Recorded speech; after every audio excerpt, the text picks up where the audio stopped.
ఖచ్చితంగా Israel moment తెలియాలి. Israel మూమెంట్ని ఎవరైతే అబ్జర్వ్ చేస్తారో ప్రపంచం నెక్స్ట్ స్టెప్ ఏమైపోతుందో మనకు తెలుస్తుంది. అంటే ఇజ్రాయేల్ న్యూస్ని ఫాలో అవ్వాలి.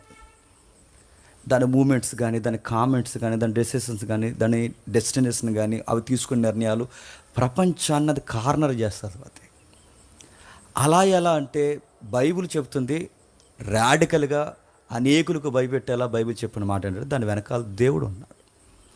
అది ఎవరు ఒప్పుకున్నా ఒప్పుకోకపోయినా సుమారు మనం చదువుకున్న బైబిల్ చదువుకుంటున్న టైంలో సుమారు అప్పటికి 52-53 సార్లు అధికారికంగా దాడి జరిగింది జెరూసలేం మీద.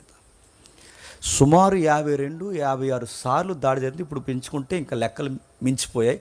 ఇన్నిసార్లు దాడి జరిగిన స్టిల్ ఇంకా సిటీ ఉందంటే దాని వెనకాల ఏదో శక్తి ఉంది.